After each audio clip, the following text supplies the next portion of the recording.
डाल दिए रिकॉर्डिंग पे। नेटवर्क भी क्या सही बात है, बच्चे सुबह से तो ऑनलाइन क्लास में बैठते हैं, शाम तक नेटवर्क स्लो हो ही जाता है, वाईफाई ना हो तो वैसे ही स्लो हो जाता है। कोई बच्चे की फोन का नेटवर्क यूज करते हैं। सर मेरा दोनों में से कोई ऐसा नहीं चल रहा। नहीं भाई तुम तो स्कूल आ जाए जैसे आ गए। अच्छा चलो ये हमारा देखो एरिया शेड हो गया।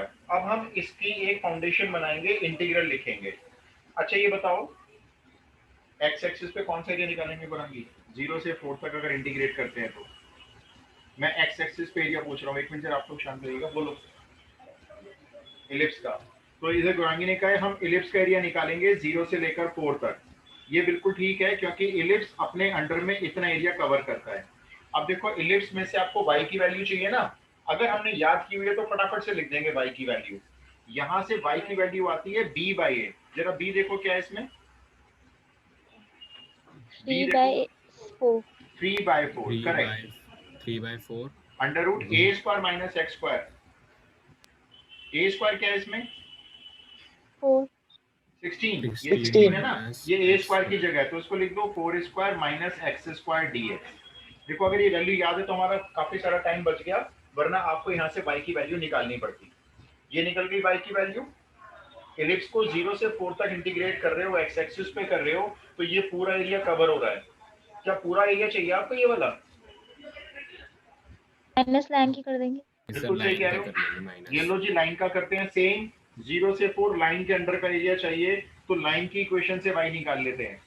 ये भी देखो लगभग सेम ही है, मेरे को दोनों सेम से लग रही है। तो इसका भी y देखो यही आएगा 3/4 ब्रैकेट ए स्क्वायर माइनस एक्स स्क्वायर नहीं आएगा, बस a माइनस एक्स आएगा। ये आपका इंटीग्रल रेडी हो गया। ये फिगर देखते ही यहाँ पे 1 मार्क असाइन हो जाता है, यहाँ 1 मार्क असाइन हो जाएगा। अगर आपने ये इंटीग्रल बना दिया सही सही तो 1 मार्क आपको इसका मिल जाएगा, जबकि आपने इंटीग्रल अभी सॉल्व नहीं किया है। तो 1 मार्क करेक्ट फिगर का होता है और 1 मार्क करेक्ट इंटीग्रल बनाने का होता है। और कोई इंटरसेक्शन पॉइंट अगर निकाला है आपने किसी क्वेश्चन में तो 0.5 उसका भी होता है। तो फटाफट से जरा भी इसमें फॉर्मूला अप्लाई कर दो। ये 3/4 है ना, इसको बाहर रख लो, इसमें वही फॉर्मूला लगा दो ए स्क्वायर माइनस एक्स स्क्वायर वाला, और इसमें 3/4 को बाहर रख के इसका इंटीग्रेशन जैसे करना चाहो वैसे कर लो और मुझे आंसर बता दो जल्दी से।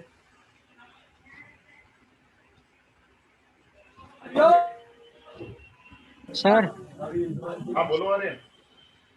सर वो लाइन के ऊपर वाला एरिया क्यों लिया है बताना सर एक मैं बार। बताता हूँ, देखो बताता हूँ। ये जैसे है ना आर्यन इधर देखो, जैसे ये लाइन की इक्वेशन है, इसमें इनइक्वालिटी का साइन इस्तेमाल हो रहा है, ठीक है। तो लाइन जैसे मैंने ड्रॉ की, तो लाइन के दो एरिया हो जाते हैं, या तो टूवर्ड्स ओरिजिन वाला एरिया लेना है या अवे फ्रॉम द ओरिजिन लेना है, हमें ये डिसाइड करना होता है।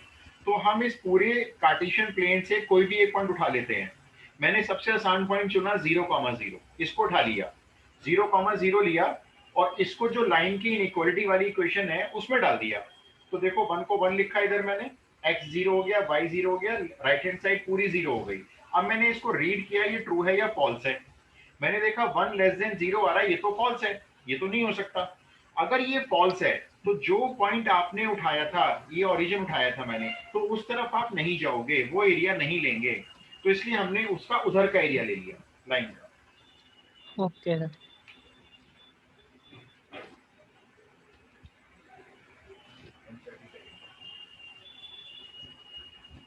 इसका जरा फटाफट से आंसर निकाल दो जरा जल्दी से।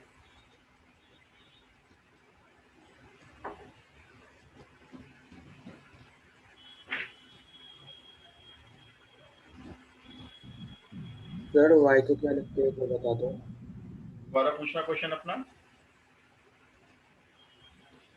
अपना क्वेश्चन एक बार और पुट अप करो। सर y को क्या लिखते हैं, डायरेक्टली क्या लिखते हैं वो बता दो। अच्छा देखो हम जब एरिया देख रहे हैं ना, तो हमने डिसाइड कर लिया भाई एक्स एक्सिस पे एरिया निकाल रहे हैं, तो 0 से 4 तक तो लिमिट ली। पहले पहले हमने लिया इलिप्स का इंटीग्रेशन, क्योंकि इलिप्स के अंडर में ये सारा एरिया कवर हो गया। अब इलिप्स में से y कैसे निकाला है ये आप कहीं नोट कर लो, ये आपको इलिप्स में काफी काम आएगा। इलिप्स में से जो y की वैल्यू होती है मैं रख कर देता हूँ, वो याद कर लो, ये होती है b/a अंडर रूट ए स्क्वायर माइनस एक्स स्क्वायर होती है। ये आपका टाइम बचा देगी कम से कम 1 मिनट का। तो मैंने देखो y की वैल्यू फिर कैसे, आंसर क्या है? आंसर तो इसका वैसे ही चेक करेंगे। देखो मुझे मालूम है इतने पोर्शन का आंसर तो पाई बाई 4 ए भी आने वाला है ना। इतने पोर्शन का आंसर, यानी पहले इंटीग्रेशन का आंसर तो पाई बाई 4 AB है, और जो दूसरा वाला इंटीग्रल है हमको मालूम है वो ट्राइंगल का एरिया दे रहा है, तो ट्राइंगल का एरिया तो वैसे भी निकाल सकते हो 1/2 × 4 × 3 से, तो इसका आंसर तो हम वैसे भी चेक करने वाले हैं अपने आप। Got it? शिवम ये Yes, क्लियर हो? sir. अच्छा 3 शिवम, बाय ये माइनस clear 6 हो आ गया? रहा है सर। हाँ तो इसका आंसर देखो। Yes, sir. 3 - 6 आ रहा है। हाँ 3 बाय आपको, माइनस। हाँ आपका अगर आंसर वो मैच नहीं हो रहा ना जो फिगर से आ रहा है, मान लो इंटीग्रेशन से मैच नहीं हो रहा, तो इंटीग्रेशन वाले आंसर को कट कर दो, बल्कि लिखो ही नहीं, पहले अपना इसका आंसर लिख लो क्या आ रहा है, वही आंसर हमें कॉपी पे शो करना है, क्योंकि फिगर से निकाला हुआ आंसर गलत नहीं हो सकता ना, इंटीग्रेशन वाला गलत हो सकता है। तो ये लो जी, ये इसका आंसर आएगा π/4 into a into b, that means 4 into 3 minus half into base into height, 4 से 4 कैंसिल, 3 पाई माइनस 6 आ रहा है, ये आंसर आना चाहिए, 3 pi minus 6 square units, that's all. अब ये तो एनसीईआरटी का नहीं था, लेकिन अब एक क्वेश्चन एनसीईआरटी का करते हैं, इसका थोड़ा फास्ट करना। अब एनसीईआरटी में आपको ऐसे 2 क्वेश्चन मिल जाएंगे, ये मैं रब कर दूं? Yes, sir. अच्छा, अब आप नेक्स्ट क्वेश्चन लिख लो। एनसीईआरटी में एग्जाम्पल 8 है मिसलेनियस एक्सरसाइज में।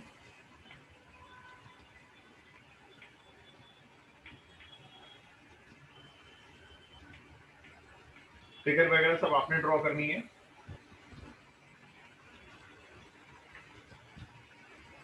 अच्छा, इसमें फिगर गिवन है, सॉरी, इन फिगर AOBA, ये ऐसे लिखा हुआ है, in figure AOBA is a part of the ellipse, is a part of the ellipse, और ellipse की इक्वेशन दी हुई है 9x² plus y² is equal to 36. AOBA is a part of the ellipse 9x² plus y² equal to 36 in the first quadrant.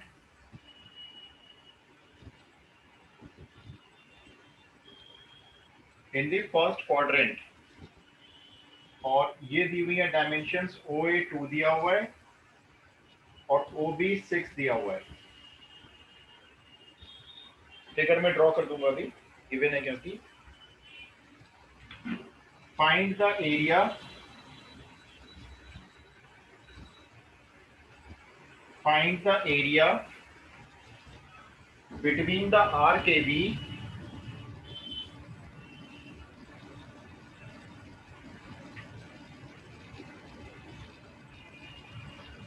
between the arc AB and the chord AB. Arc AB और chord AB के बीच का area निकालना है, और figure given है वो आप इसलिए ड्रॉ कर लो।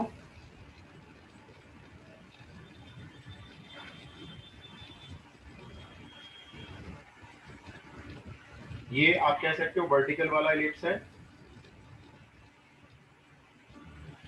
और जो नेमिंग है AOBA वो ऐसे है, ये वाला पॉइंट A दिया हुआ है, ये ओरिजिन है, ये वाला पॉइंट B दिया हुआ है, और ये आर्क, ये कॉर्ड हो गई AB और ये आर्क हो गई AB, तो इसके बीच में जो एरिया वो निकालना है आपको।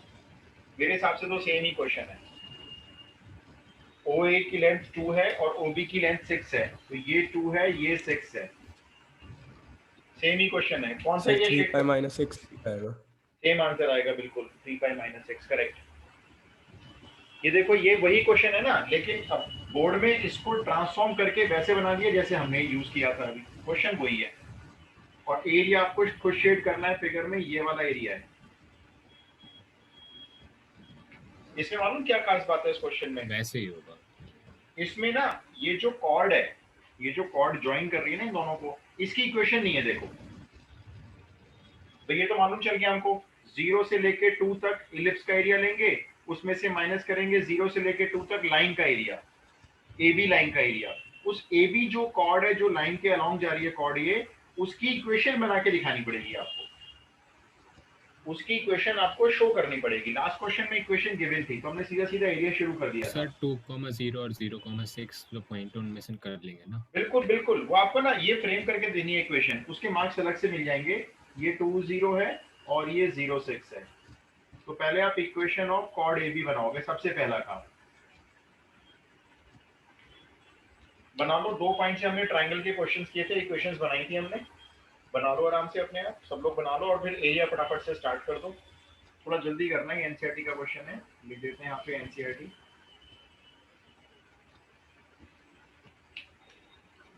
Six x plus 2y equal to 12। 6x plus 2y, 6x plus 2y। Sir 3x plus y minus 6 equals to 0 है हाँ इक्वेशन। सर मतलब वही आएगी। 3x plus y होगी, अरे देखो 3x plus y equal to 6। ये x plus y Minus equal to 6। 12। हाँ तो या तो इधर होगा -6, मतलब ये आ रही है equation 3x plus y equal to 6, ये आनी चाहिए। यस यही सर। आ रही है सर। बस ठीक है, अब अपना इंटीग्रल स्टार्ट कर दो जल्दी से। इंटीग्रल बना लो, पहले इस वाली एलिप्स का बना लो, उसके बाद उसमें से माइनस कर देंगे इस लाइन का एरिया, 0 से 2 दोनों में लिमिट रख देंगे। थोड़ा स्पीड से करना।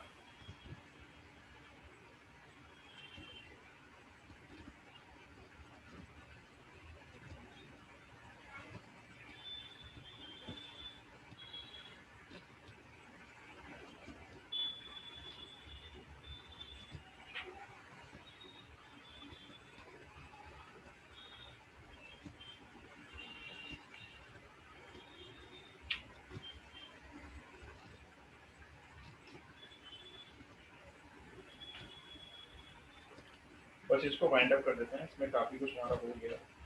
देख रहा हूँ कुछ टॉपिक तो नहीं बचा।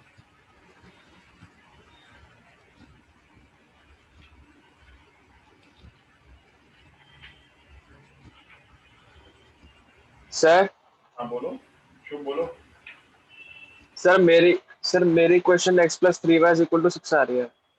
हाँ बिल्कुल ठीक है, मैंने देखो ये लिखी हुई है 3x plus y equal to 6 आएगी। बस अब आपको इंटीग्रल बनाना है।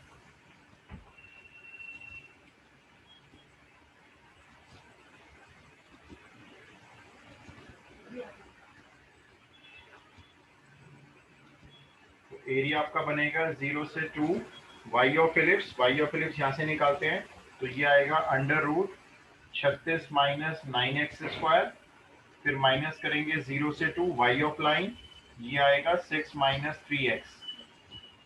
अब देखो इसमें क्या करना है, जो पहले वाला इंटीग्रल है ना, इसमें फॉर्मूला बनाना है आपको। तो 9 पहले बाहर कॉमन ले लेते हैं, रूट से बाहर आके 3 बन गया वो, ठीक है। अब ये रह गया 4 और ये रह गया एक्स स्क्वायर। 9 कॉमन लेने के बाद 4 को लिखो 2 स्क्वायर माइनस एक्स स्क्वायर, बस ऐसे बना लो फॉर्मूला। और इसका इंटीग्रल डायरेक्ट डाल सकते हो, 6 माइनस 3x का होल स्क्वायर अपॉन 2, लेकिन कोफिशिएंट वो ध्यान में रखना है, x का कोफिशिएंट -3 डिवाइड में, इसमें लिमिट डाल दो। सर अब हाँ बोलो।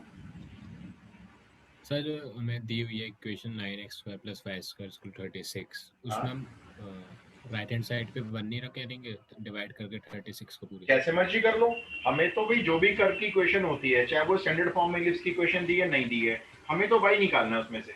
हमने y निकाल लिया, अब वैसे निकाल लो, एक ही बात है, यही आएगा। देखो वैसे निकालोगे ना तो भी यही आएगा भाई। ऐसे नहीं है कि उसको पहले स्टैंडर्ड फॉर्म में लिखना पड़ेगा भाई। हमें तो एरिया के लिए एक्स एक्सिस पे एरिया निकालने के लिए कर्व से y की वैल्यू चाहिए, वो हमें वैसे मिल गई इस बार। बस इसमें फॉर्मूला अप्लाई करो जल्दी से, अभी जल्दी जल्दी कर लो भाई, मेरे को बता दो अगर नहीं हो रहा है तो, ऐसे बड़ा टाइम वेस्ट हो जाता है। ये x/2 ये सेम होता है अंडर रूट, फॉर्मूले के अकॉर्डिंग चल रहे हैं, फिर होता है a² 2 और फिर होता है यहाँ पे साइन इनवर्स x/a, मतलब x/2। इसमें लिमिट डाल देते हैं 0 से 2, और इधर आप देखोगे तो ये माइनस इस माइनस को प्लस करके 1/6 साइड में डाल दो और इसमें लिमिट ले लो। पहले 2 रखो तो 6 - 6 0 हो गया, माइनस अब 0 रखो तो ये हो जाएगा 6 स्क्वायर 36।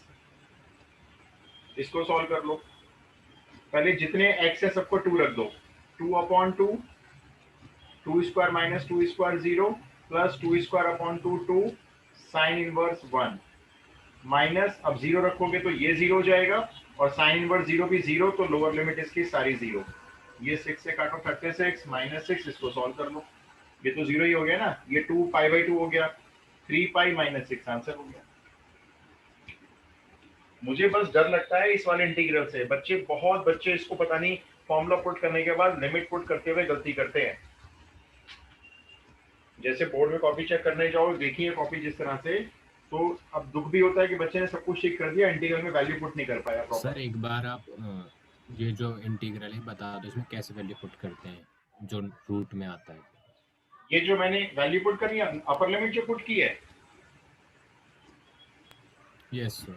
देखो बहुत आसान काम है ये तो। यहाँ देखो आप ये आराम से पुट करेंगे, जितने एक्स नजर आएंगे सबको 2 रखते जाएंगे। तो यहाँ से शुरू करेंगे, देखो 2/2 under root 2 square minus 2 square plus 2 square upon 2 sine inverse 2/2 रख दिया, जितने एक्स थे सबको 2 रख दिया। अब ये लोअर लिमिट का माइनस आ गया, अब लोअर लिमिट 0 रखेंगे यहीं से स्टार्टिंग से, 0/2, देखो मैं सब लिखूंगा, 0/2 under root 2 square minus 0 square, फिर ये वाला माइनस इस प्लस को माइनस बना रहा है, 2 स्क्वायर अपॉन 2 साइन इनवर्स 0/2। मैंने एक एक वैल्यू शो की है देखो। अब इसमें से काफी सारी तो वैसे ही 0 बन रही है, खुद ही देख लो आप। ये 2 स्क्वायर माइनस 2 स्क्वायर, ये 0 हो गया, इसको हटाओ, ये 2 स्क्वायर से 2 गया 2, ये साइन इनवर्स 1 हो गया, साइन इनवर्स 1 पाई/2 हो गया। आगे आ जाओ, ये 0/2 ये पूरा 0 हो गया, साइन इनवर्स 0 भी 0, ये सब 0 हो गए पीछे के, हटा दो, सिर्फ ये बचा है। ये पूरा सॉल्व करके सिर्फ इतना बचा है, और ये 2 से 2 भी गया, तो ये लो, ये 3 पाई बचा है।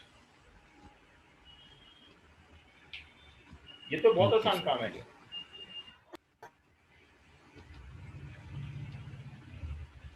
नेक्स्ट क्वेश्चन ले लो भाई। का कनेक्ट होगा।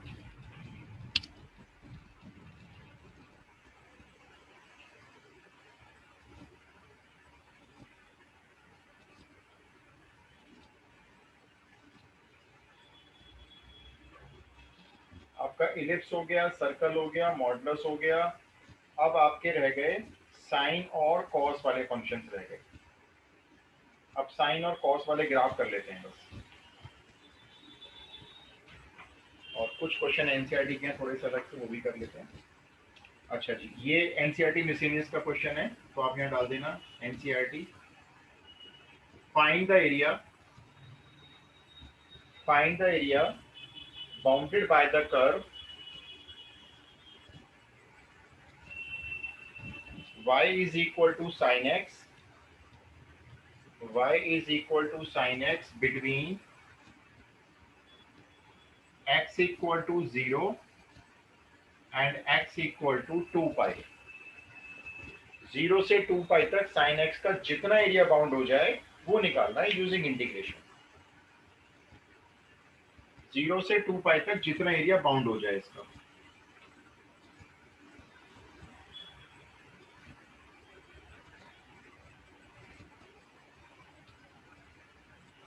तो आप ना sin x और cos x के ग्राफ समझ लो, सबसे आसान क्वेश्चन तो यही होते हैं। देखो sin x की जो रेंज होती है वो -1 to 1 का क्लोज इंटरवल होती है। इसका मतलब ये होता है sin x कभी भी y एक्सिस पे +1 से ऊपर नहीं जाएगा और -1 से नीचे नहीं जाएगा ग्राफ। ये ऑक्सीलेट करता है -1 और +1 के बीच में। जब आप साइन और कॉस का ग्राफ बनाते हो तो मोटे मोटे 4 पॉइंट प्लॉट करने हैं आपको, वो भी पॉजिटिव एक्स एक्सिस पे। एक तो 0 ले लो, जहाँ पे ना क्वाड्रेंट चेंज होते हैं वाले पॉइंट लेना, जैसे 0, फिर ये पाई/2 यानी 90 डिग्री, फिर ये 180 डिग्री ले लो 90 के इंटरवल पे, फिर ये 3 पाई/2 और फिर ये 2 पाई। तो 4 वैल्यू प्लॉट कर दो। में पढ़ाया जाता है ना ग्राफ? हाँ हाँ बिल्कुल, ये तो मैं आपको बता रहा हूँ, बस रफ बता रहा हूँ जो मोटा मोटा हमारे काम आने वाला है। अब देखो वैल्यू पुट करते हैं, बस इसकी वैल्यू याद होनी चाहिए। ध्यान रखो साइन का जो पीरियड होता है वो पाई का पीरियड होता है। पाई के पीरियड का मेरा मतलब है हर पाई की वैल्यू के बाद ये आंसर सेम देता है। देखो कैसे, आपने x को 0 पुट किया, साइन 0 0 होता है, पहली वैल्यू 0 हो गई। आपने यहाँ पे पाई/2 रखा, साइन पाई/2 की वैल्यू 1 हो गई। और अगर आप इसके बीच में रखोगे तो ऐसे कुछ वैल्यूज मिलती जाएंगी आपको। अगर आप इसके बीच में कुछ एंगल रखोगे ना, धीरे धीरे ऊपर जाता जाएगा ग्राफ। तो ये ऐसे जाता है ग्राफ, वो बाद में प्लॉट करेंगे हम। फिर आप रखो इसके अंदर पाई, साइन पाई फिर से 0 हो गया। देखो पाई के इंटरवल में आने के बाद ये फिर से 0 हो गया। तो इसका ग्राफ कुछ ऐसे जाता है, 0 से π/2 इंक्रीजिंग और π/2 से 5 फिर डिक्रीजिंग। उसके बाद आप रखो 3π/2, 3π/2 पे साइन की वैल्यू -1 यहाँ पे आ जाएगा, फिर डिक्रीजिंग, ये -1, और जब आप 2π रखोगे तो फिर से 0, इस तरह से। तो हमने ग्राफ उतना ही बनाया जितना हमको बोला गया, 0 और 2π के बीच में कौन कौन सा एरिया बाउंड करता है ये। एक तो ये ले लो, एक ये वाला हम आ रहा है ऊपर और एक ये आ रहा है। अब मुझे बताओ क्या ये दोनों एरिया सेम होंगे क्या ये? Yes sir. Yes sir. इस बात को टीचर को कैसे बताएं भाई? इनफैक्ट जरूरत नहीं है, लेकिन मैं आपसे पूछना चाह रहा हूँ, आपने कहा भी हाँ दोनों एरिया सेम होंगे, तो हम इस बात को कैसे कैसे देख रहे हैं कि यहाँ सच में सेम होंगे ये एरिया? सर क्योंकि वो एग्जैक्ट सेम रिपीट होता है, बस नेगेटिव साइन में होता है। देखो मैं आपको फिर भी बताऊं, आप जैसे बोर्ड में अगर क्वेश्चन आता है इनके साथ आता है, तो आप ना एक का निकाल के डबल मत करना, मैं एडवाइस आपको ये करूंगा। इनफैक्ट जबकि ठीक है, लेकिन फिर भी 1% कोई टीचर को कहीं शक ना हो जाए भाई आपने एक निकाला दूसरा तो किया ही नहीं, उसका तो आप टाइम बचा गए अपना। तो आप ना, मैं एक बोर्ड के लिए एडवाइस कर रहा हूँ, आप इसको 2 इंटीग्रल में ही सॉल्व करके आना। देखो पहला इंटीग्रल बनाना 0 से π, ठीक है, और कर्व है हमारा sin x, उसमें प्लस करना दूसरा वाला एरिया जिसकी लिमिट होगी π से 2π। अब बताओ इस वाले एरिया में क्या करना बताया था मैंने, ये एरिया जो सेकंड वाला है, ये बिलो एक्स एक्सिस है, देखो माइनस आएगा ना। हाँ, बिलो एक्स एक्सिस में या तो आप अपने कर्व की इक्वेशन का साइन चेंज कर दो, इसको -sin x ले लो, 3 ऑप्शन बताए थे मैंने आपको, या नहीं लेना है माइनस मत लो, आप इसके ऊपर एक मॉडुलस लगा लो, एनसीईआरटी तो मॉडुलस लगाती है, आप देखोगे अगर सॉल्यूशन तो। और अगर मॉडुलस भी नहीं लगाना है, माइनस भी नहीं करना है, तो फिर लास्ट ऑप्शन आपके पास ये है, लिमिट को इंटरचेंज कर दो, क्योंकि ये बातें सब कहने में अलग अलग है, मतलब एक ही है इनका। बोलो क्या करें, मॉडुलस लगा लें या माइनस लगा दूं? लो मॉडुलस लगा लो, क्योंकि देखो एनसीईआरटी ना दोनों एरिया सॉल्व कर रही है, तो मुझे रिस्क होता है कि मैं आपको कहता हूँ ये वाला निकाल के डबल कराना, कोई टीचर सनकी सा उसके हाथ में कॉपी पड़ जाए तो मार्क्स ना काट ले, फिर टीचर जिद पड़ जाते हैं कई बार, कुछ टीचर ना अपनी ईगो पे ले जाते हैं छोटी सी बात को, फिर वो वन मार्क्स कैसे नहीं आया देते। था यहाँ पे? कहाँ पे साइन की वैल्यू पुट कर रहे हैं ना, देखो साइन 0 0 होता है, साइन π/2 1 होता है, फिर साइन पाई फिर से 0 हो जाता है, तो ऐसे गया ग्राफ इसका। अच्छा ठीक। फिर 3π/2 पे साइन की वैल्यू -1 होती तो -1 से आ गया, इसके नीचे हाइट नहीं जाती कभी साइन के ग्राफ की, इसके नीचे नहीं आएगा ना ये। अब इंटीग्रल सॉल्व कर लेना है ही क्या इसमें, cos x का इंटीग्रेशन -sin x, बस ये लिमिट जरा ध्यान से पुट करना, और इसको मॉडुलस में डाल के रखेंगे, sin x का इंटीग्रेशन -cos x, इसमें भी लिमिट डाल देते हैं, ये माइनस बाहर रहेगा, cos पाई की वैल्यू -1 होती है मेरे को याद है, फिर उसके बाद माइनस cos 0 1। अब इसमें आ जाओ, ये मॉडुलस अभी ऐसे ही रखो, कोई दिक्कत नहीं है, पहले आएगा cos 2π की वैल्यू 1 माइनस, फिर cos पाई की वैल्यू -1, ये +1। अगर देखो हमने मॉडुलस ना लगाया होता तो ये -2 एरिया आ रहा होता, और ये देखो ये पहली प्लस में आ रहा है, ये +2 हो गया, ये भी +2 हो गया, आंसर हो गया 4। ये 6 में नहीं आ सकता, लेकिन किसी भी हालत में 6 मार्क्स का क्वेश्चन नहीं हो सकता ये किसी भी हालत में। तो इलिप्स वाले क्वेश्चन कितने नंबर के आते हैं? वो तो 6 का है, अगर वो लकीली आ जाए तो वो 6 मार्क्स से नीचे नहीं देंगे उसको, वो 6 का ही आएगा बोर्ड में भी। ये मुझे डाउट है कि 6 नंबर में क्या कुछ करवा ही नहीं रहे, तो एक्चुअली क्या है, सीबीएसई बोर्ड की जो टेंडेंसी है वो स्मार्ट जॉब की नहीं है, वो बच्चे से लेबर वर्क करवाना चाहते हैं, मतलब लंबे लंबे क्वेश्चन करवाएंगे तो 6 नंबर देंगे भैया। आप टेक्निक डाल दो क्वेश्चन में, मैं तो कहता हूँ टेक्निक डाल दो और कर दो 6 नंबर में, चाहे छोटा हो जाए।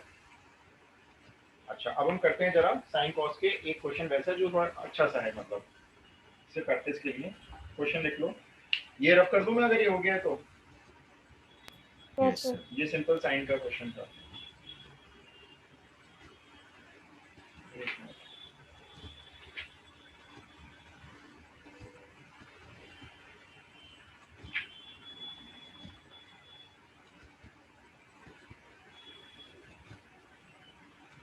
देखो, show that the areas under the curves show that the areas under the curves y equal to sin x and y equal to sin 2x. Show that the areas under the curves y equal to sin x and y equal to sin 2x between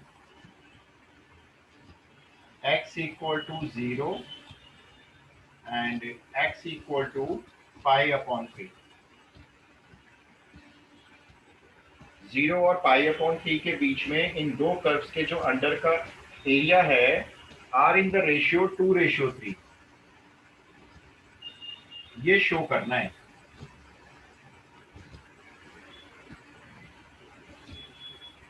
sin x और sin 2x के under में जो area बनेगा 0 से pi upon 3 limit के बीच में, वो area का जो रेशियो निकालेंगे तो वो रेशियो हमें शो करना है 2:3.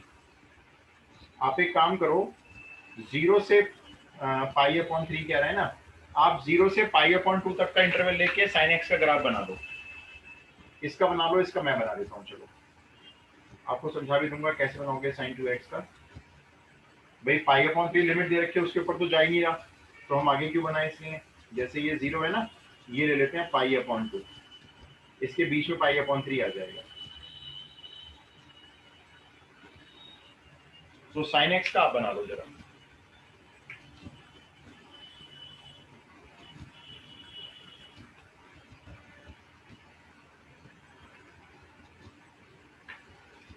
sin 0 0 ही होता है ना, और sin 90 1 होता है. मान लो ये 1 है तो ये यहाँ तक, बस ये ऐसे जाएगा इंक्रीजिंग ऑर्डर में.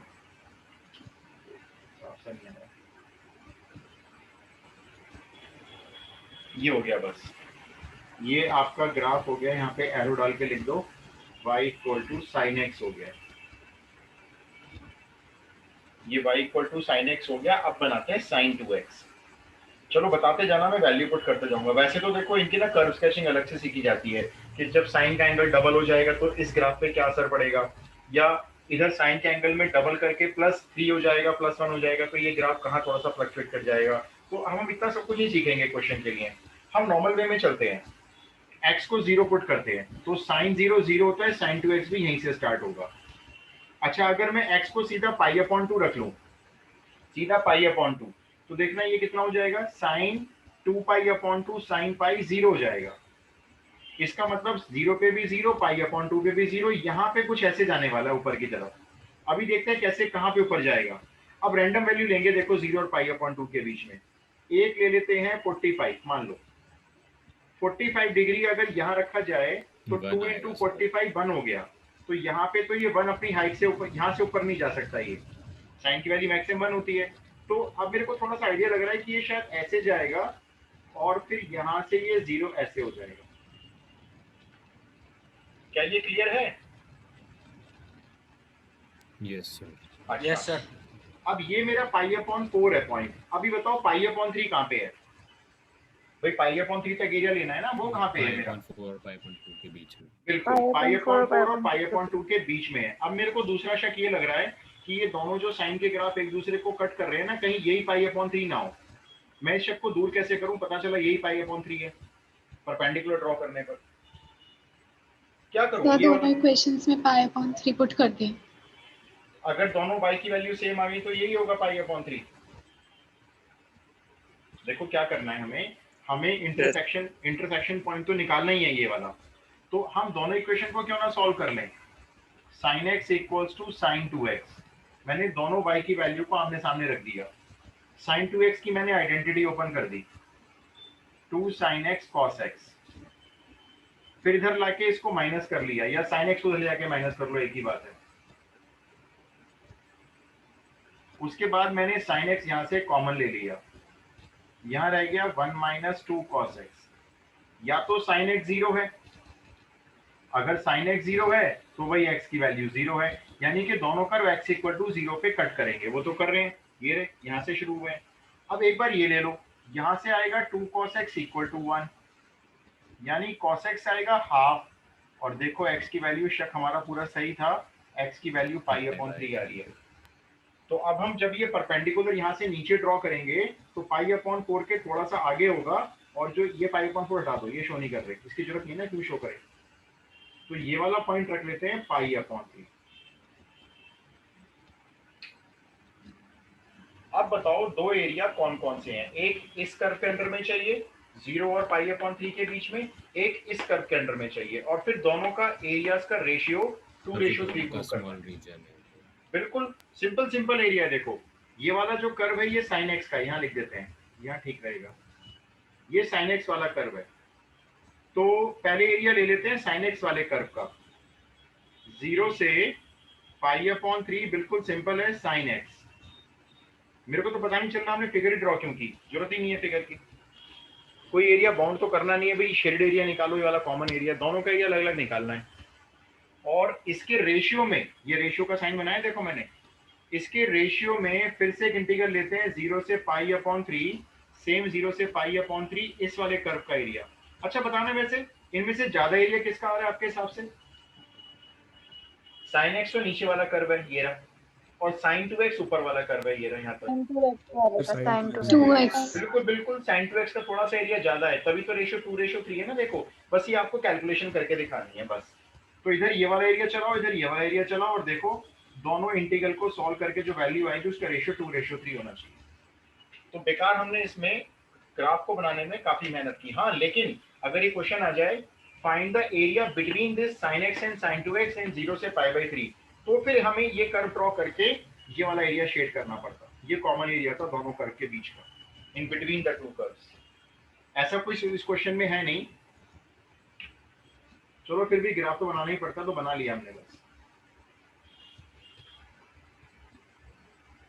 फटाफट से कर लो सॉल्व, 2:3 आना चाहिए।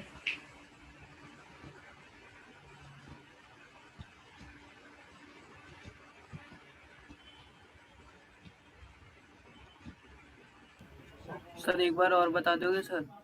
हाँ देखो क्वेश्चन ये है ना, sin x और sin 2x का एरिया जो इन दोनों कर्व के अंडर में एरिया है उसका रेशियो निकालना है, 2:3 प्रूव करना है, और एरिया कहां से कहां तक लेना है? दोनों कर्व का 0 और π/3 तक लेना है। तो हमने पहले दोनों कर्व को ड्रॉ कर लिया। ये देखो ये तो क्या sin x का कर्व, sin x का कर्व 90 तक ड्रॉ किया है मैंने, 90 पे क्योंकि